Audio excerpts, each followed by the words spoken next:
If you clicked on this video, you probably play fighting games, and your first reaction might happen to be, best fighting game bosses possible. All of them are just cheap, button-reading trash designed solely to eat your quarters. Now, you aren't entirely wrong. Most of the older ones are notorious for that, and for good reason. Although there are plenty of pathetic bosses that aren't designed for that nowadays. I'm here more to talk about bosses that manage to go above and beyond and create something truly special. May it be because they're fun to fight, or because of their significance in the story, or other stuff like that. Point is, they just need to be executed extremely well, and today we'll be focusing on the latter of the topics I've laid out with a boss I think a lot of people have never fought. Today we're talking about Dizzy from Guilty Gear X.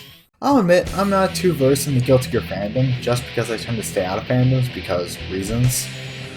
But when I have taken a look, most of it is about competitive play, shock all shucks. However, when I have seen people talk about the bosses in the series, most people seem to default to Ino from the X2 series, and for a little bit Nagoriyuki from Strive around when the game first came out. Now, I don't really think that many people have played X, and quite frankly I don't blame them, due to there being no modern release, and X2, mainly plus R, being better in pretty much every way. However, this game has, in my opinion, the best boss fight in the entire series. Now, looking over Dizzy's move list in X, you can see she's got quite the range of strong zoning, typical stuff, and when playing on the right difficulty for your skill level, she's definitely a quarter muncher as you'd expect, but what makes her so interesting isn't the fight itself, but everything around it. Now, the English release of Guilty Gear X has no story whatsoever in game, as you'd expect from a fighter at the time, so we need to look at the manual, which states that after the defeat of Justice in the last game, the world was at peace until a new command gear was discovered named Dizzy. Now, Dizzy is extremely dangerous because of this, and as such, a massive bounty was placed on her head, and all the playable characters are after her in order to claim said bounty. This is a bit of an unorthodox setup for a fighter, especially at the time, and even nowadays considering how many tournament arcs we get. But that's beside the point. The point is, Dizzy is built up as a dangerous threat that must be eliminated, especially if you know how deadly gears are by playing the first game. Now, requiring one to read the manual is definitely a strike against this fight, but I'd say it's still a better setup than other fights in this series. For example, Ino and Ramlethal kinda just come out of nowhere in their games, even in X2's story mode, which isn't very good by the way. The Senko's a little better though. Justice does come close, but I'd say her fight doesn't quite reach the highs of Dizzy's. And while I really like the final fight with Valentine and Overture, I'm not here to talk about dumbness. Rev doesn't really have a consistent final boss, so it's irrelevant to this discussion. Nagoriyuki in arcade mode suffers from the same issue as Ram and Ino. I almost forgot Order Soul was a thing, and I'm ignoring spin-offs because of them having the comes out of nowhere issue, and avoiding being here all day. Anyways, most of the game involves typical arcade stuff with random encounters with the cast, eventually leading to a fight with Testament, the villain from the last game, taking place on a stage literally called Hell. They put up a fight, but not too bad. But this is where things get interesting. After beating Testament, this happens.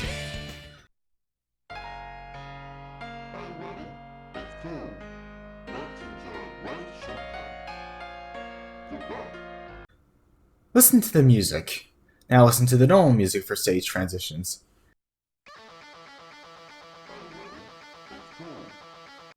Now here's Testament's transition.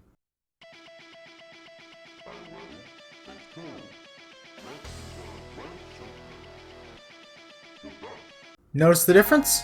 The normal transition music is this bit of hard rock, I probably got the genre wrong, that kinda gets you hyped for the next fight, and Testament sounds extremely dangerous. But Dizzy's is nothing like this. It's this beautiful sad piece literally called Grief, which immediately lets the player know that something's up. The first flag is flown. Now, the character versus screen is nothing special, however, once the fight begins, you're treated to something truly special. First, let's look at the stage in the background, completely contrasting Testament's stage with it being a pretty garden. With the sun shining bright on the land, it's lush and green with animals relaxing in the sunlight. This is the second flag that something is up. The next flag is her intro animation. Now, the first one is pretty much what you'd expect with her, appearing in a monstrous form before returning to a human-like appearance. But the second one is the important one, which has her calmly holding a squirrel before gently shooing it away, before saying something in a sad tone and transforming into her battle outfit. This is the third flag, The fourth flag is arguably the battle music, which starts up with a heavenly choir before going into the rock song, and the final flag is her win quotes, which you will definitely see because of her being a quarter muncher. I played Kai, by the way, during the arcade playthrough, but I grabbed a few other ones as well in Versus mode since she's playable in a slightly nerfed form in the console release.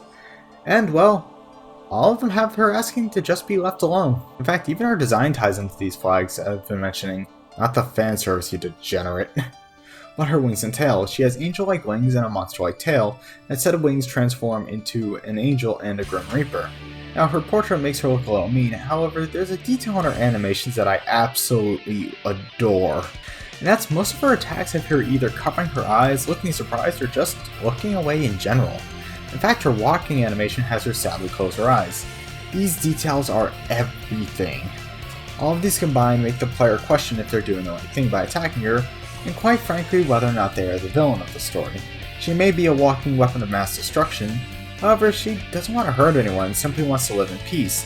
In fact, her dialogue during the match isn't a bunch of attack callouts. In fact, most of it is in this depressed or distressed tone with her actually apologizing during some of her attacks. Everything here makes for an arguably uncomfortable fight depending on how much you care about lore and background details, I guess. And I love it! It actually gets better though. Now we get to talk about the actual fight, which of course she tries to zone you out for most of it, which makes sense and ties her into her character a bit. But there's something that was probably unintentional but really adds to the effect. Her AI is dumb. Like, really dumb. And kind of just throws attacks out wildly. Now once again, this is probably a programming error, but even if it's unintentional, it once again ties into her character. Dizzy doesn't actually want to fight or hurt you, she's just doing basic self-defense. And because of her dislike of combat, she doesn't actually have much control over her powers due to lack of practice, as shown by her wings arguing during her taunt. So it makes perfect sense that she just throws her attacks around wildly, and this goes even further because the reason she's so difficult is because she does double the damage of the average Guilty Gear X character, which is once again because she's a WMD. Even her victory animations tie into this theme, with one of them having her faint and the others having her look very depressed. All of this combined makes for an incredible boss fight that honestly deserves a lot more credit. But unfortunately, it's tied to the one mainline Gear game that's not really available outside of getting an old physical copy like I did. She does show up in later games as a normal character, and in X2 she even has a boss mode, but it just doesn't have the effect this fight does. Anyways, this was just a quick little video I felt like doing, so thanks for listening to me nerd out about a fighting game boss for the past few minutes. I had a lot of fun with this and might make a bit of a series out of it, since I can still think of a few more bosses that I could nerd out about. Might be a fun idea. Anyways, see you in the next video and have a nice day.